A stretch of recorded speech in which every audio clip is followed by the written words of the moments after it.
who's joining us here in person, and I want to say welcome to our folks online. We have a pretty good group online right now, which is why I'm speaking with the mic and not just talking to all of you. But for those of you who don't know me, my name is Sabir Sakhu, and I have the privilege of serving as Vice President and Dean of Student Life here at Drexel University. And I'm really excited about our guest today.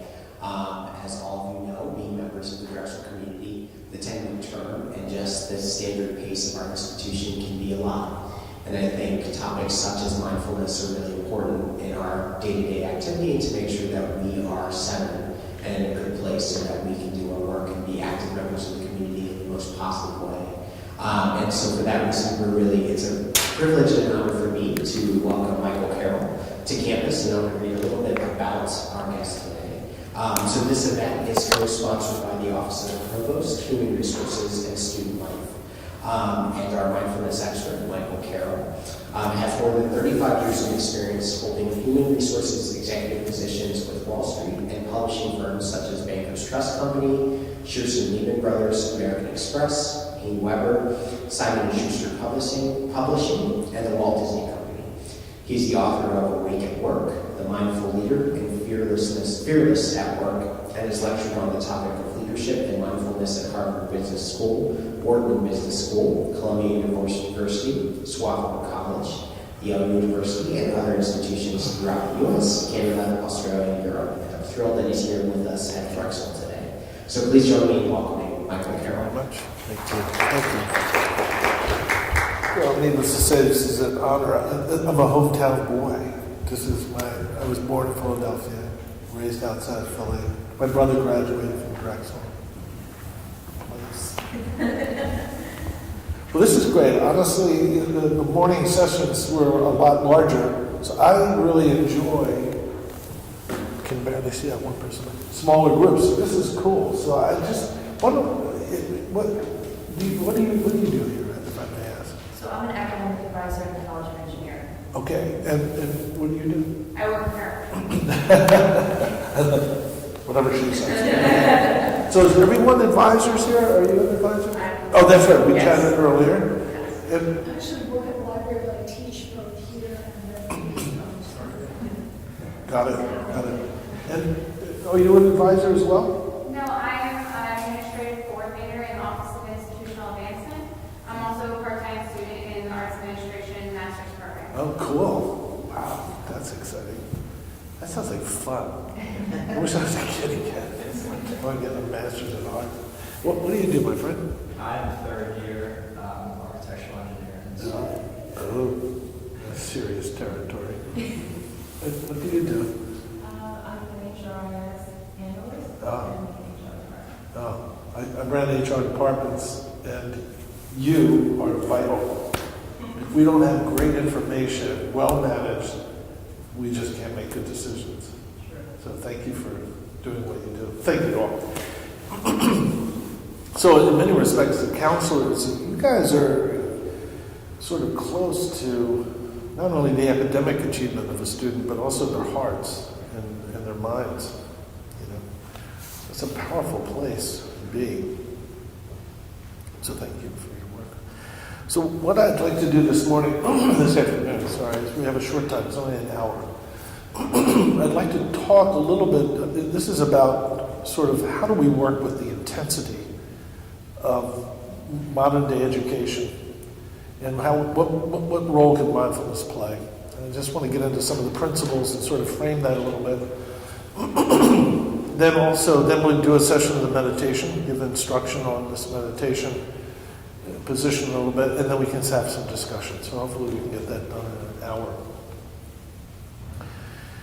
You know, I prepared my other two talks, but I chose not to prepare this talk in anticipation of just trying to figure out what's going on here. And so this is going to be somewhat spontaneous, not that much, but sufficiently so. You know, when I give lectures at other places outside of academics, I do say what I'm about to say very, very often to business leaders. That lecturing on college campuses often is very sad for me. And it's sad because there are so many beautiful young people who come to the college education with enormous optimism. But what you find is they're actually speeding through their education rather than having one. That there's a sense of enormous ambition to get the grade, get the internship, graduate quicker, get the job. And before you know it, you've actually rushed past the very thing you're seeking to enjoy. Now, I was fortunate when I went to college, I studied theology and philosophy. In my second year, I found myself on a floor of engineers. It's at University of Dayton, and I was the only guy studying theology on the floor of engineers. And I suddenly realized these guys were all studying to become engineers, and I was already doing what I was hoping to do in the future, which is just study theology. And it was a real eye-opener for me that the very act of having an education or enjoying an education isn't end in and of itself. It's a source of human joy. But what's happened, I think, way too often, and I think maybe you guys experience it, is that the education somehow has become the ambition of education, which should be kind of like an exhilaration of a challenge, like becoming the best ice skater or the good baseball player. That exhilaration of the ambition is not, too often it's not the essence of the ambition. It's fear-based. That I'm not good enough.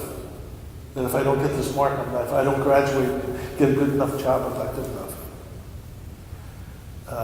Or that I better hurry up. Get out of here quickly, get a job.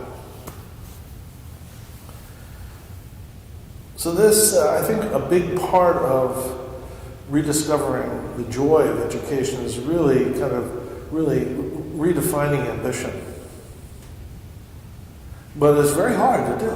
It's very hard to do because the messages our young people get is that you better become someone else, that who you are is not sufficient.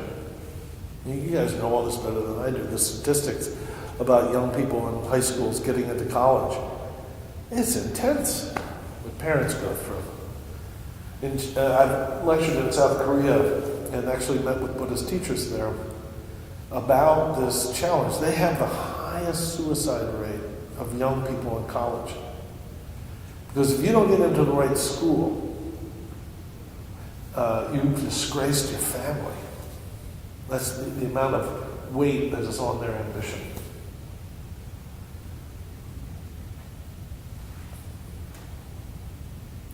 So to make matters even more, well, there's actually, I'm going to make matters worse, and then I'll give you a little shining optimism in the midst of it. Yeah, I just was out in California lecturing on the topic of leadership and authenticity, et cetera, and it was fun speaking with engineers because I was contrasting authentic intelligence with artificial intelligence.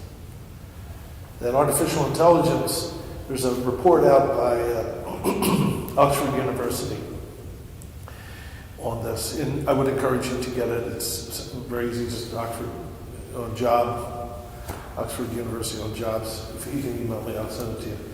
But essentially, what this study finds, they looked at 702 jobs and used an analytical process, mathematical analytical process, and came to the conclusion that 47% of the jobs in America are going to be gone in the next 15 years.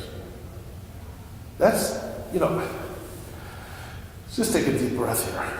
That's not just an interesting observation. That is a devastating disruption to this country and to how we see society. 47% of the jobs are no longer going to be done. Like paralegal jobs. You won't really need paralegals because AI can do all that. It goes on and on in the report.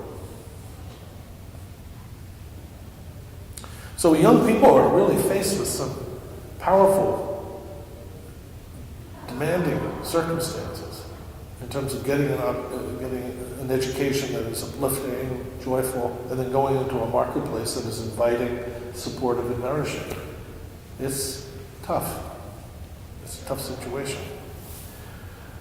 But here's a little shining little nugget in the midst of all of this demanding upheaval and misplaced ambition.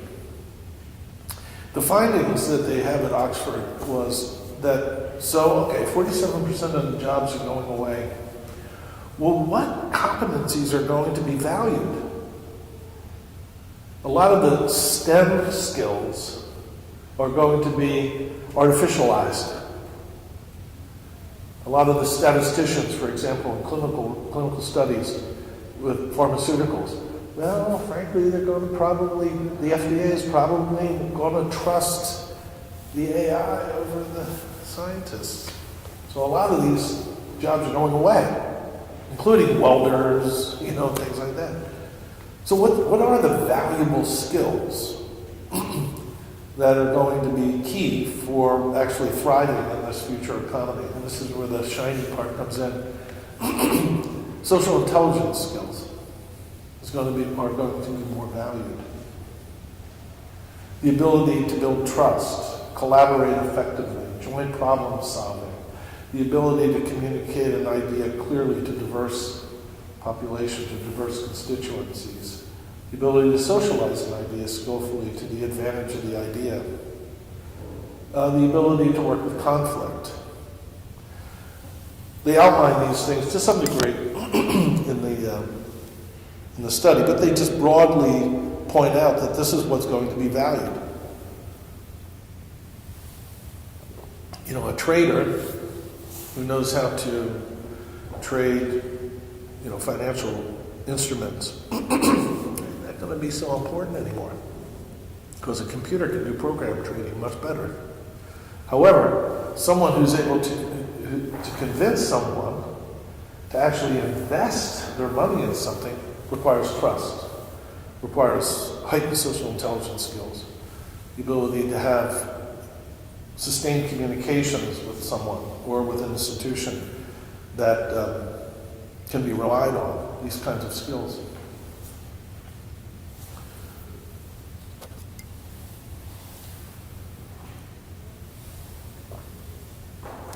So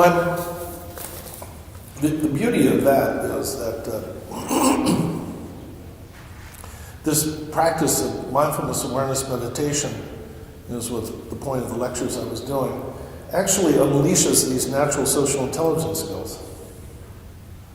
It actually works with qualities of the mind, the brain, the nervous system that are associated with emotional and social intelligence. So we know, for example, that the research shows that the part of the brain that regulates the emotions actually grows cells when you do this practice. It actually thickens. It's amazing, frankly, if you just think about this for a moment. This is all you're going to do. Let me just show it to you.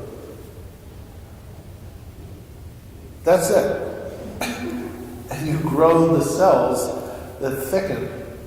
They thicken the cells of the part of the brain that regulates the emotions. So, the two foundational emotional intelligence skills are self-awareness and self-regulation. These are very basic. Now, if you sit like this, how many people here meditate? Yeah, everybody always says that. Me too. After 45.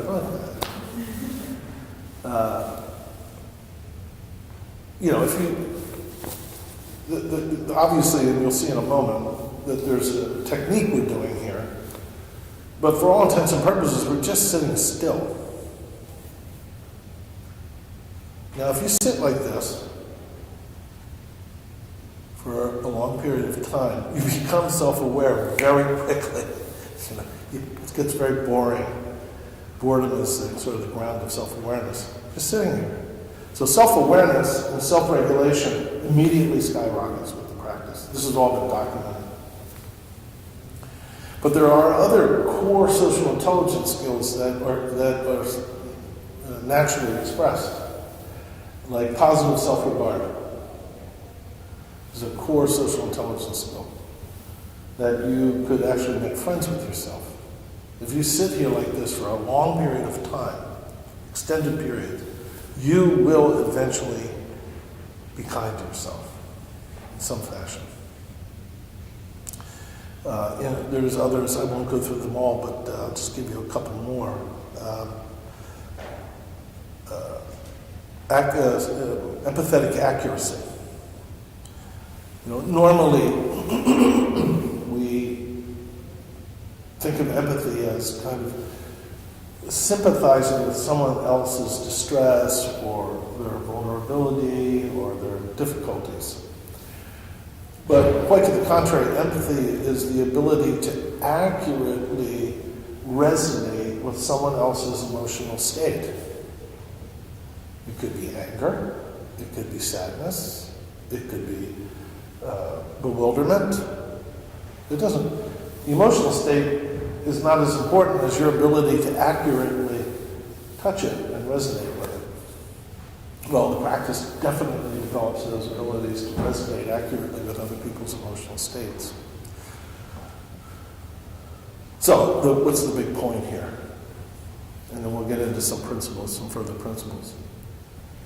Is that young people, I think, in higher education struggle because of social pressure to become someone other than who you are.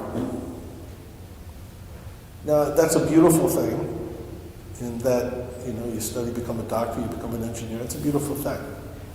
But there's an underlying message which starts very early that the reason why you have to become someone other than who you are is because who you are is not good enough. It's not sufficient. That you had better hurry up and become someone else. And one of the key elements of this practice is a recognition that who we are, where we are, is actually fundamentally fine. And that we don't need to become a better version of ourselves.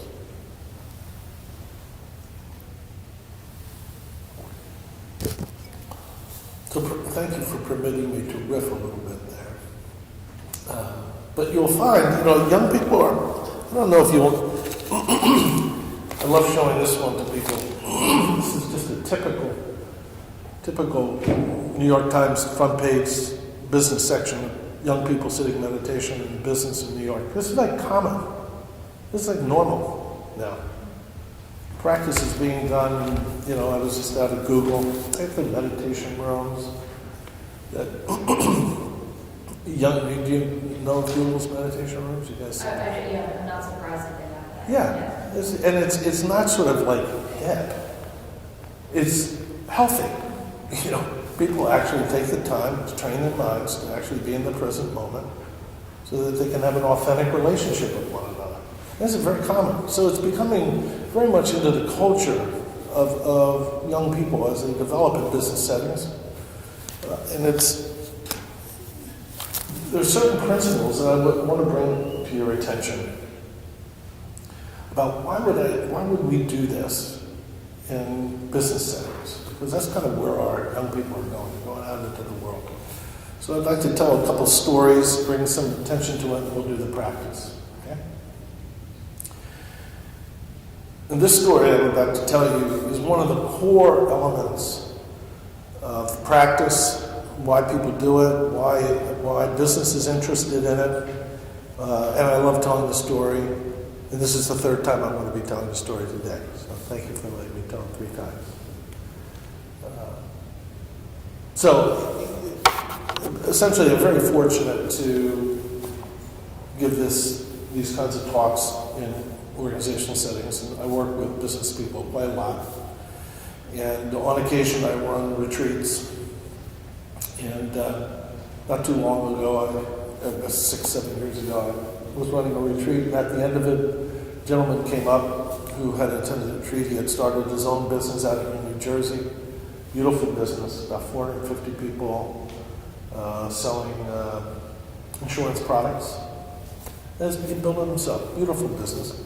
He said, you know, I really like this mindful leadership thing, mindfulness.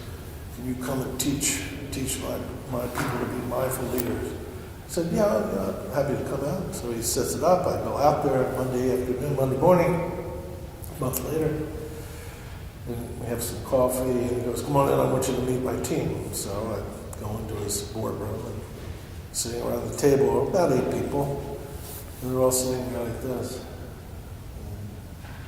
And he walks in and goes, I went to this retreat with Michael Carroll to study how to be a mindful leader.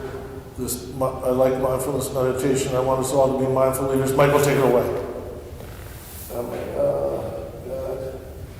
Back to these poor people. I'm going to have to inflict this onto them. So I started talking and get going and I'm talking. And the CFO, as I'm talking, the CFO is going, just keeps looking at me. He eventually interrupts me. Excuse me for a second. Is there a bottom line here? This mindful leader thing? It's mindfulness. Is there a bottom line? I said, question. There is a bottom line. It's important that you ask that. Thank you for asking a question. Why don't I just show you the bottom line rather than talking about it? Everybody perked up at that point. I said, here you go, I'll show it to you.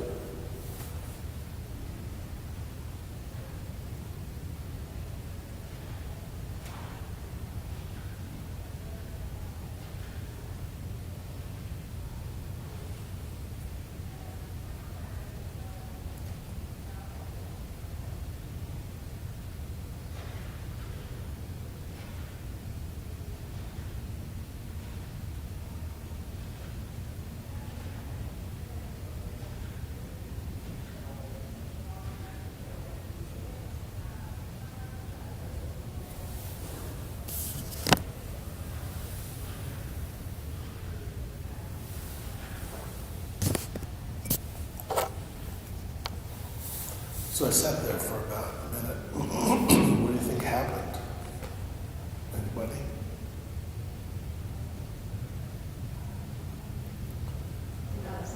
Pardon me?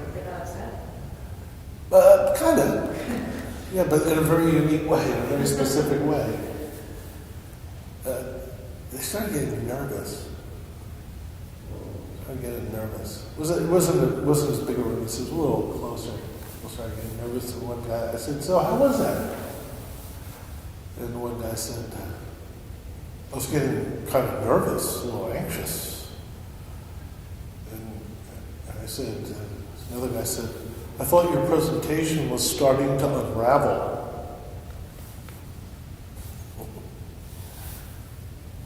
So here's what I said to them, and I'm saying this to you guys as well. This is a key element of the practice. This is about 60 seconds of psychological space. That's all we're talking about. And what happens is we tend to panic. There's an uneasiness that we experience.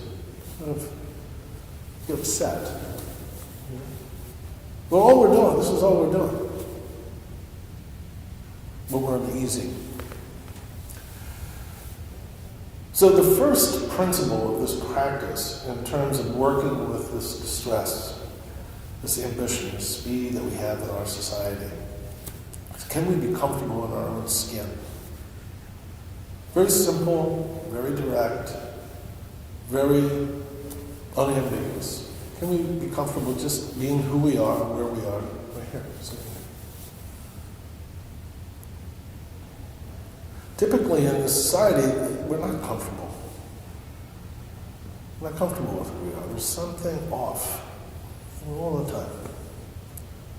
There's always a need to sort of have a preferred experience.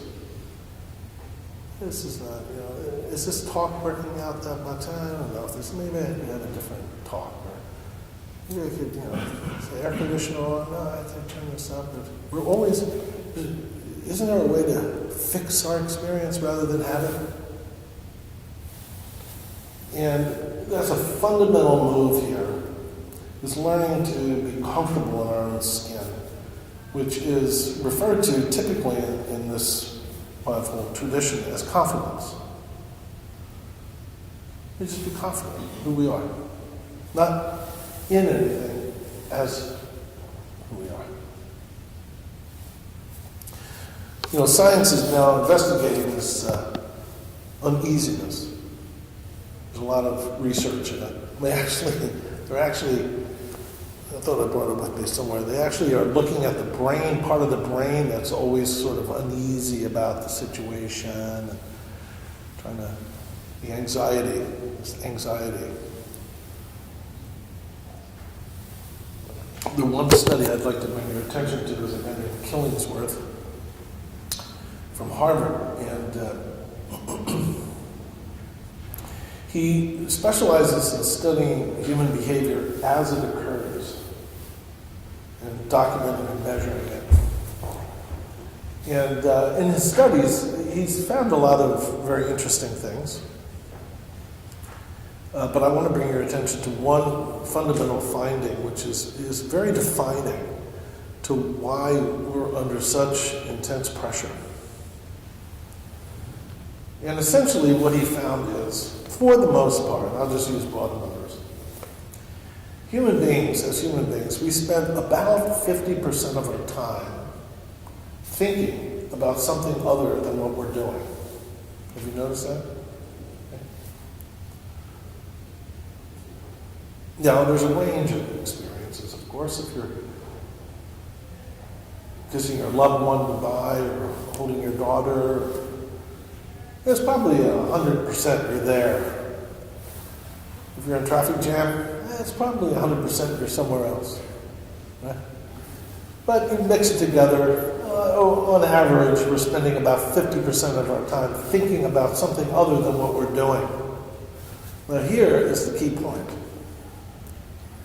That 50% of the time when we're thinking about something other than what we're doing, 80% of that time, what we're thinking about is more distressing than the actual experience that we're having. We're actually authoring the very distress we're seeking to avoid. Even when we're having a pleasant thought, his study has shown that those pleasant thoughts give us distress because we wish we were having it. You see? So the key finding here is we're actually authoring the very disorientation, distress that we're seeking to avoid. And how do we work with that? How do we orient ourselves with that? That's what the practice is about. And in leadership, in mindful leadership, this whole issue of believing what we're talking about, believing the story in our head is, how can we actually lead others if we can't first stop misleading ourselves? You know, it's very, I really like you, you've been coming back this morning, you smile, I'm not so sure, I can tell, you're not a nice person, and I think everyone agrees here. So I got this down, I got my little version down. And now I relate to you according to my version. My version has relatively little to do with who you really are. But I'm going to be inside that bubble, bouncing around, building a whole world that almost guarantees me to have a problem because I've misunderstood both of you. So one of the core elements of the practice is the ability to distinguish between a thought and an experience. Now you might go, well, that's normal. Well, don't kid yourself. Most of us actually think thoughts are real.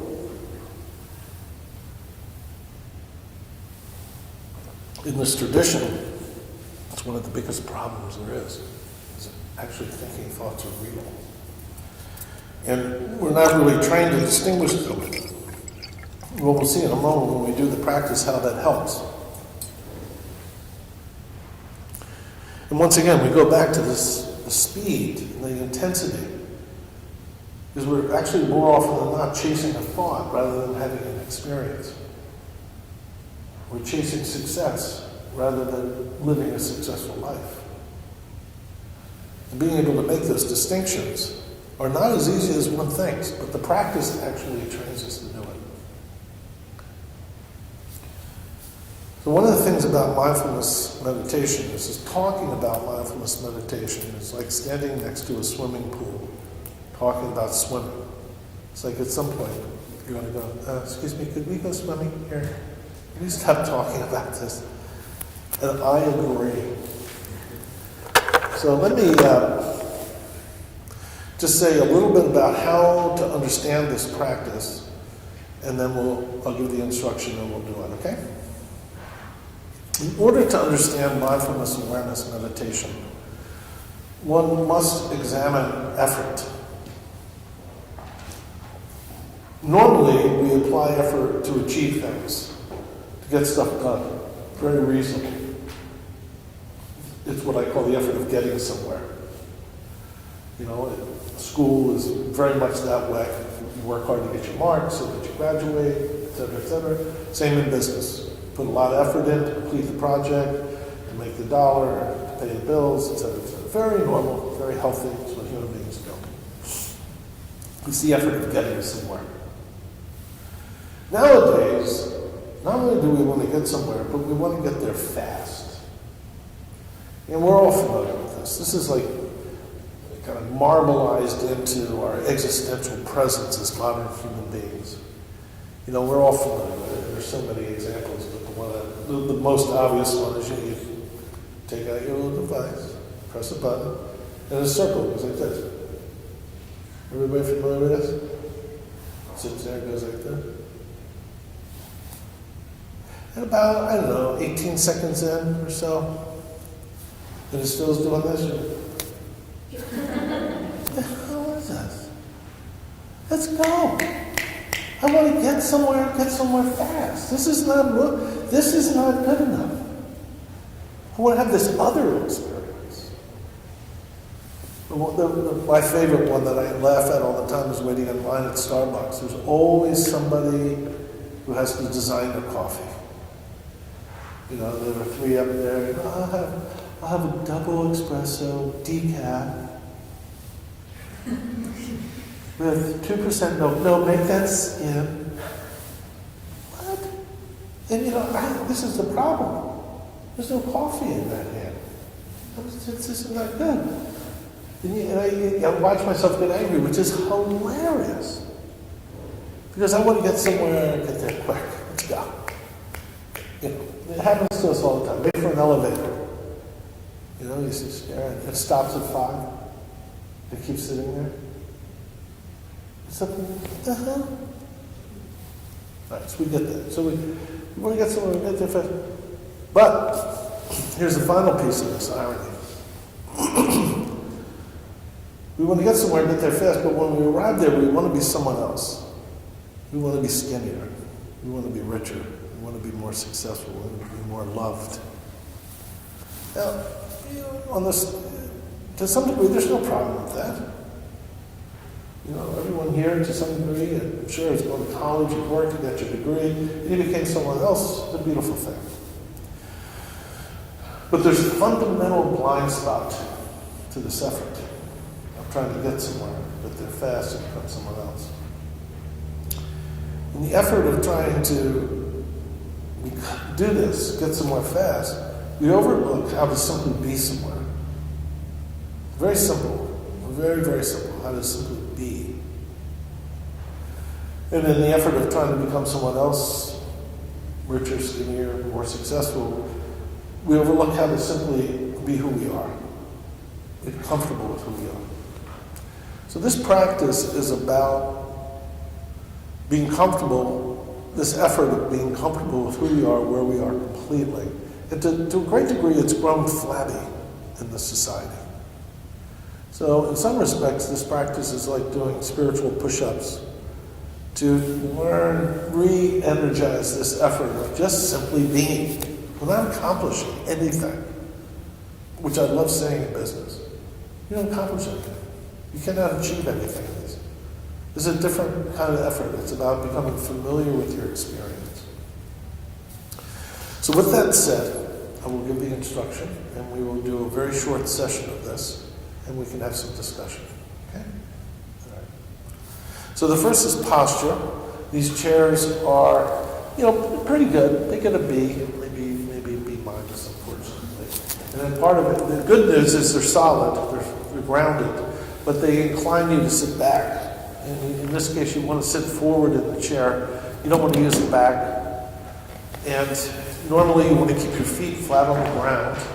But once again, if your knees are, if you have long legs like I do, your knees may be above the crease of your waist. And if that's the case, you just want to kick your knees back a little bit so that your knees incline down away from the crease of your hips. See what I'm saying?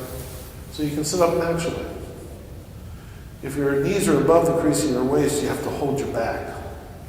And in this case, you don't want to. You just want to sort of sit up straight, very natural. Next is the placement of the hands. Very simple, flat. And there's normally a crease in the back of your neck when you're looking out. In this case, you want to just pull your chin in. So you're straight, mouth loose, not tight. Eyes are open. And the quality of the gaze is down and out. It's a soft gaze, not focusing on anything in particular. It's just a gentle gaze. So we'll do this for a moment.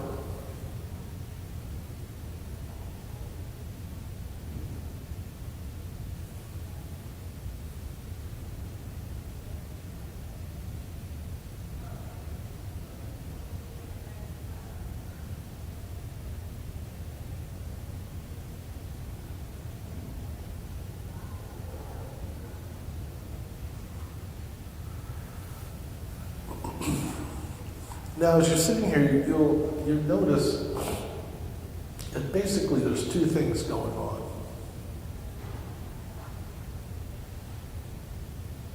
The first is unmistakable immediacy as your senses.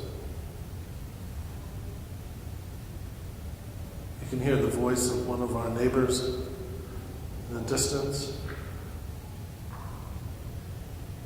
You can see the lighting and the textures in the room.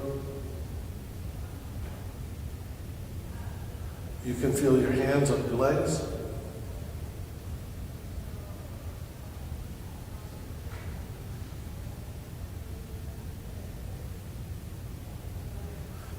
Very vivid, unmistakable, direct, simple, clear immediacy as your senses.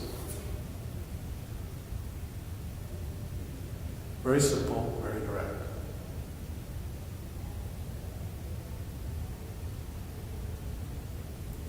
Now the other thing you'll notice is that you're talking to yourself.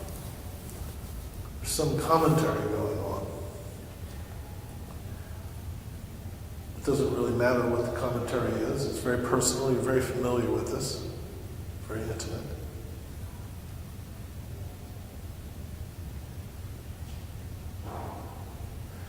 There's no particular problem with either of these experiences. It's exactly what we work with in the meditation.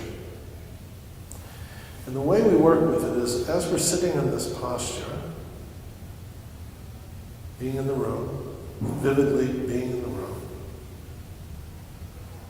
as soon as you notice that you're thinking, you label it thinking. You say to yourself silently, thinking. You acknowledge that you're thinking, and then you bring your attention to your breathing. And you place your attention on your breathing very gently.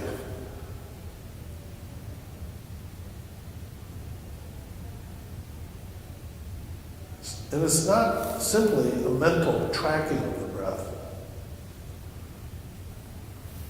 It's more of a physical attending to the breathing.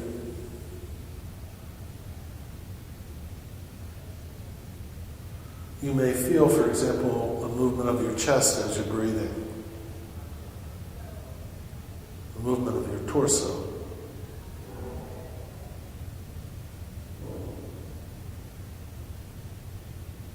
You may feel the breath on your lips or your nostrils as you're attending to your breathing.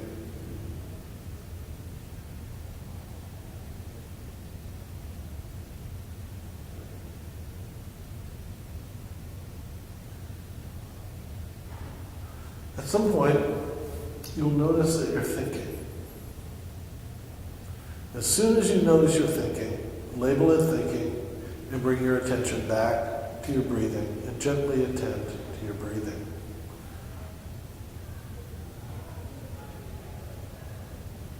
So we'll do this for a short period. We'll begin and end with the ring of a bell.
So do you have any questions about that instruction or observations about your experience?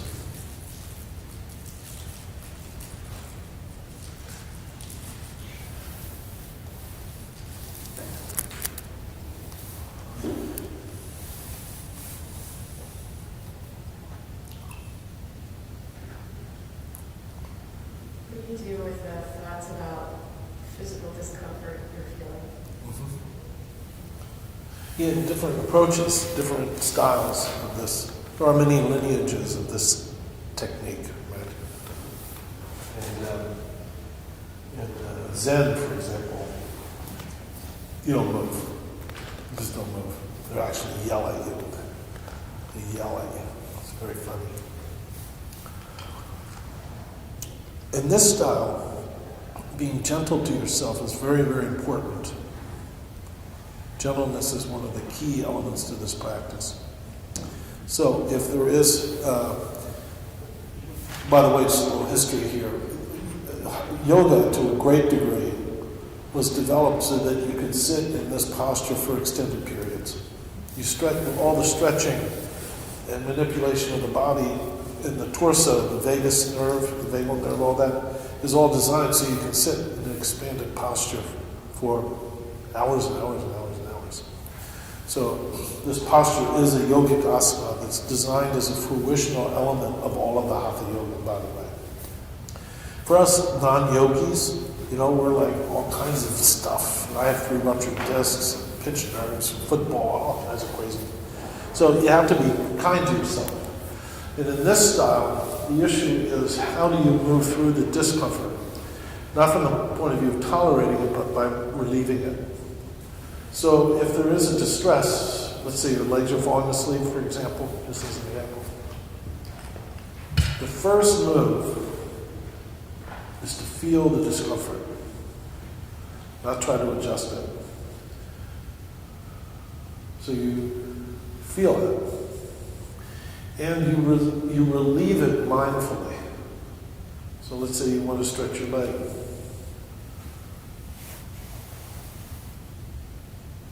This is how it doesn't. This is what it doesn't look like. Okay. That's the opposite. So the actual moving through the distress and feeling it and relieving it gently is the key.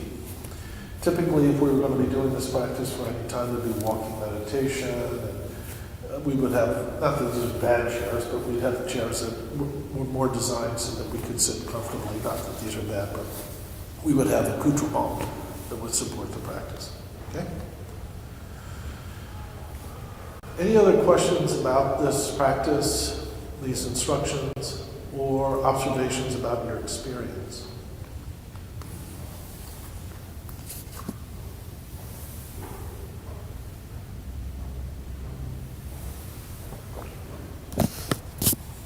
Yes.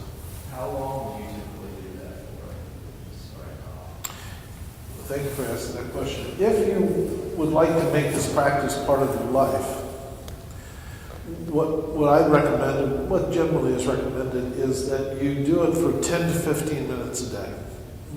Don't do it for long. Not that you But the issue is not to put ourselves in a torture chamber.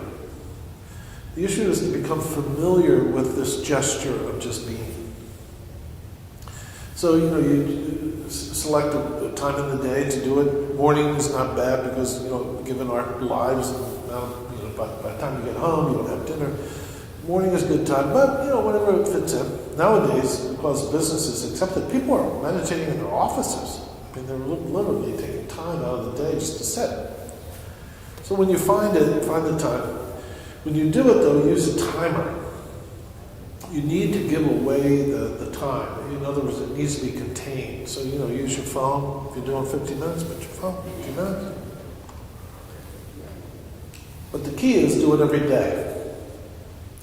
Because consistency is more important, particularly at the beginning, than depth. Because what happens with the practice is the sitting meditation is important, don't get me wrong, but where the real key is what happens off the cushion. That's where the whole thing begins to come alive. So I'll give you just a subtle experience. I'm going to give you a subtle observation. In order for you to escort your attention from a thought to your breath, you have to let go and open. You have to let go of your normal, you know, this isn't such a good lecture, I don't know how to get out of here because it's whatever it is. You have to let go of that and you have to open to the situation. If we haven't done this practice a lot, you let go and you open, but you go right back in again. No blame. But you're exercising a muscle that we have not used much, which is the muscle of letting go. We don't typically let go, we hold on.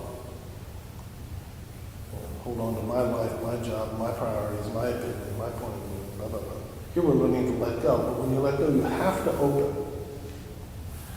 That openness off the cushion, when you're out, when you do that a lot, let's say 1,000,000 times, which if you practice this for the rest of your life, you'll do it 1,000,000 times.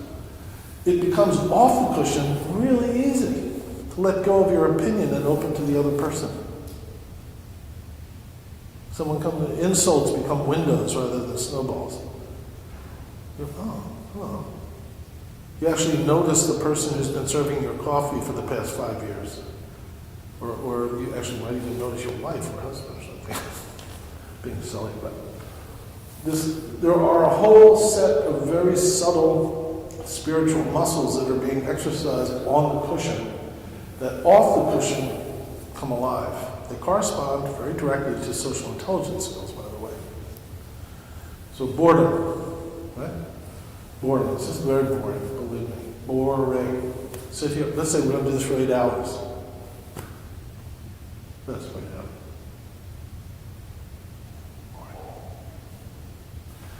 Off the cushion, that boredom translates into a very powerful sense of presence. You no longer need to be entertained by life. You don't need it. You're just fine. You can actually keep your seat, is what's called keep your seat, even in the most difficult circumstances. Because you've developed patience. Kind of a, not tolerance, but like, it's fine. So my point is, start off with short periods, so you get familiar with this. And after doing it for a few months, if you still like it, if you go, okay, this is good. I think I like this. You may want to read a little more Pema Chodron, or there's a lot of really good teachers out there nowadays. You can read a little more, maybe extend your practice. But I would start gentle for short periods and see what happens off the cushion. That's the key. That's what motivates this. Okay? Any other final questions or observations? How do you recommend approaching young children with strategies like this? How do you help young children with this practice, you mean? Yeah. Oh, one of the worst things that we do is try to have young children meditate. It's not cool. No, it's not cool. It's almost like trying to stick them in a cage. It's just not nice or friendly. Nowadays, because everyone's so excited about mindfulness, we want mindfulness for the kids, mindfulness for the child before he's born, mindfulness. Here's one of this is one my wife and I have developed, though, yeah, we developed it, but I think other people do it. My wife trains kids and does stuff with children around mindfulness. So we have a few moments. I'll do it with you. And this is a fun one. So I want you to pretend you're 5 years old. Remember when you were 5? Everybody remember? I can barely, but I can. Okay. All right. We're going to play a little game, and I want to see if you can do this. Okay, so everybody pay attention. I'm going to ring this bell. And I want you to listen really, really, really well to the bell. And as soon as you cannot hear it, I want you to raise your hand. Okay? So raise your hand as soon as you cannot hear the bell. Okay? Everybody ready? Here we go.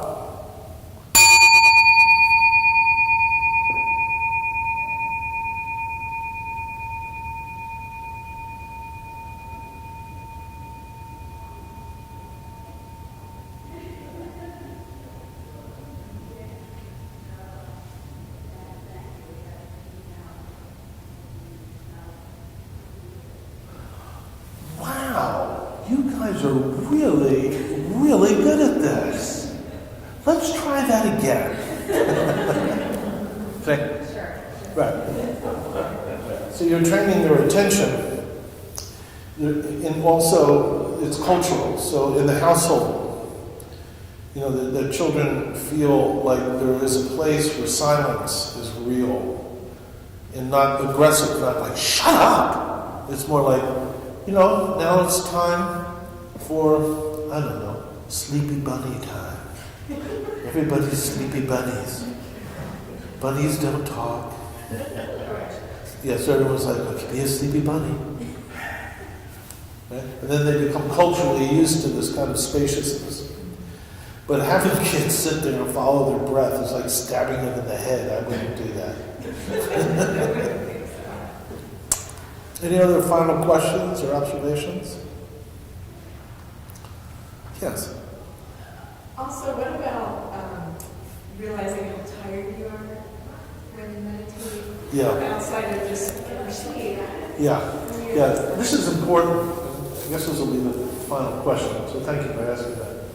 Particularly if you're a new practitioner, this is not an unusual experience. Right? Now, why is that? Of course, if we were out partying the night before, blah, blah, blah, I get that. But short of that, what's happening here is, particularly if you're new to the practice, we have never distinguished ourselves from the voice inside our head. You know, I can say, now I've been practicing for a long time, but for the most part, up until I started practicing, or maybe 10 years into it, I actually thought I was the voice inside my head. You know, the one that's like, oh, this isn't my toothbrush, why is this here? You know, then you go in, you know, it's like you go into the bathroom, who put this there? Right? You know, that voice. When you practice, you begin to realize that that voice inside your head is not you.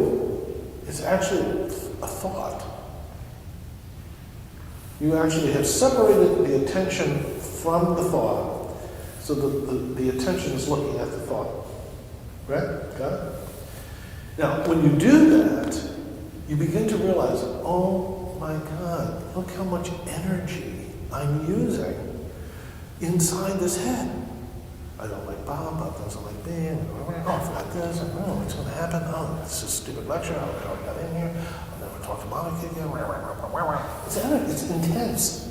An enormous amount of energy has been hijacked by this internal speed. And when you separate yourself from it and touch it, the experience is, this is exhausting. It's exhausting. We exhaust ourselves with this enormous amount of psychological, emotional, and spiritual speed that over time, by doing the practice, takes its place. By the way, that energy goes somewhere else, which we won't go into this today, but it comes alive as these qualities of the mind. But the first experience of it is, oh my God, this is exhausting. That's why in the beginning we tend to get a little naughty for some of us. And the way to work with that is to drop the technique, don't use the breath, and just come back to the body. You know, that's why we do walking meditation. Try to come back to the body and orient yourself and then go back to the technique. Okay? All right. Thank you for your kind attention. Small, intimate, cheerful group. So thank you very much. Hopefully it was helpful. You want to tell them about, because there's other cool stuff. There's other cool people doing programs here. So there's this blue handout, which is on the website if you're watching online. So we do have a weekly meditation group. It meets on Thursdays at 12:30 in the Han Agachan room at the Intercultural Center, which is 3225 Arch. And so they do a 30-minute or So, usually guided meditation with a little bit of discussion afterwards. So that's available to faculty, staff, and students. We have a couple opportunities for faculty and staff coming up. We have 2 one-hour workshops. One is in May, and it's on MBSR, mindfulness-based stress reduction. So that's available. And there's also a mindfulness of emotions workshop in June, which will be a body-based intervention to help you connect with yourself better. If you're a student or if you are working with students, the Counseling Center has a number of options available. They're organized through Michael Gottlieb. His contact information is on this sheet. So there are self-compassion workshops. There's Act 1, which is a series that takes you through some basic mindfulness meditation techniques. So feel free to talk to me or connect with the Counseling Center if you're in need of that resource. Thank you, Michael. thank you very much for your kind patience.